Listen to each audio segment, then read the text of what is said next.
لک الحمد یا اللہ الصلاۃ والسلام علیک یا رسول اللہ اما بعد۔ سلسلہ ناظرین کی طرف سے پوچھے گئے سوالوں کے جواب پیش کرنے کا ایک یہ سوال ہے کہ محرم الحرام کے مہینے میں گھر میں جھاڑو دینا یا صفائی کرنا کیسا ہے؟ محرم کا مہینہ آنے سے پہلے ایک تعداد ایسے لوگوں کی جو گھروں کی صفائی کر لیتے ہیں آنے سے پہلے ہی، اور جیسی محرم کا چاند دکھتا ہے لوگ اپنے گھروں کی صفائی بند کر دیتے ہیں اور سمجھتے ہیں کہ محرم آ گیا اب گھروں کی صفائی نہیں ہوگی۔ کیا اس کی شرعی حیثیت ہے؟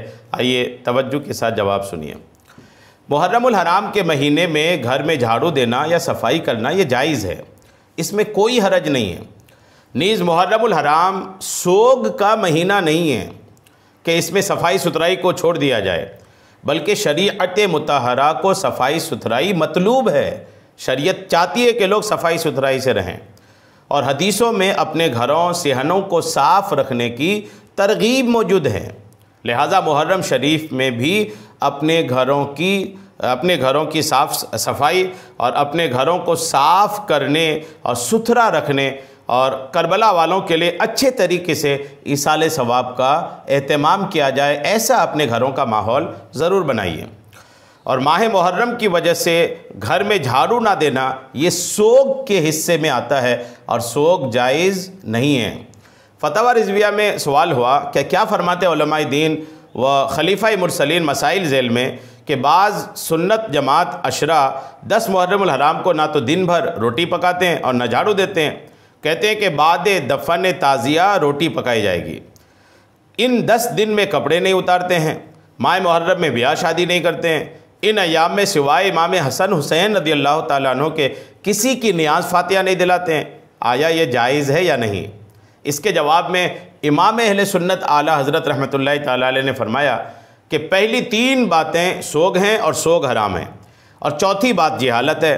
ہر مہینہ ہر تاریخ میں ہر ولی کی نیاز اور ہر مسلمان کی فاتحہ ہو سکتی ہے۔ تو جو لوگ یہ کرتے ہیں کہ محرم کا چاند دکھنے سے پہلے گھر کی صفائی کر لو اور پھر محرم کیا تو 10 تاریخ یا پورا مہینہ محرم کی گھر میں صفائی نہیں ہوگی، ایسی جاہلانہ باتیں چھوڑ دیجئے۔ یہ جہالت والی باتیں ہیں، یہ ایسی باتیں جن کی شریعت سے دور دور سے کوئی تعلق نہیں۔ آپ مسلمان ہیں تو شریعت کی ان باتوں پہ عمل کیجئے جو کتابوں میں لکھی ہے۔ آپ اپنی جہالت والے دماغ سے نکال کر کے لوگوں کو باتیں نہیں بتائیے، یا آپ کی جہالت والا جو دماغ ہے اس میں جو باتیں آتی ہیں وہ شریعت نہیں ہے۔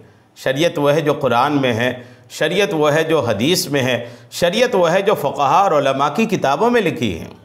شریعت آپ کے دماغ کی اپج کا نام نہیں ہے، آپ کے دماغ کی بکواس کا نام شریعت نہیں ہے۔ خاص کر کے عورتیں پاگل ہوتی ہیں اس معاملے میں کہ نہیں جھاڑو نہیں لگے گی، یہ تو محرم کا مہینہ ہے۔ خدا کے واسطے ڈرو، خدا کی بندی ہو، اللہ سے خدا سے ڈرو۔ پڑھنا لکھنا آپ کو ہے نہیں، شریعت کا علم آپ کو حاصل کرنا ہے نہیں، اور مسائل خوب بتانا ہے، یہ نہیں کرنا چاہیے وہ نہیں کرنا چاہیے۔ اگر مسائل بتانے کا اتنا ہی شوق ہے تو قرآن پڑھیں، حدیث پڑھیں، علم حاصل کریں، پھر مسائل بتائیں۔ پڑھنا لکھنا کچھ نہیں، مسائل بتانے میں خوب ہے، یہ کرنا چاہیے وہ نہیں کرنا چاہیے۔ خدا سے کب ڈریے گا؟ شریعت آپ کی سوچ کا نام نہیں ہے، شریعت جو ہے وہ قرآن و حدیث اور فقہاء کی کتابوں کے نچوڑ اور اس میں جو باتیں لکھی اس کا نام ہے۔ اس لیے جو لوگ یہ کرتے ہیں کہ وہ محرم کے مہینے میں صفائی وغیرہ نہیں کرتے، ایسے لوگ ڈریں اللہ سے۔ بالکل محرم کے مہینے میں کیا 10 تاریخ کو بھی اگر کوئی صفائی کرنا چاہتے ہیں تو بالکل کر سکتے ہیں۔ امید ہے بات آپ کو سمجھ میں آ گئی ہوگی۔ اللہ کریم ہم سب کو شریعت کے تمام مسائل سیکھنے، سمجھنے اور اس پر عمل کی توفیق عطا فرمائے۔ آمین بجاہ النبی الامین صلی اللہ تعالی علیہ وسلم۔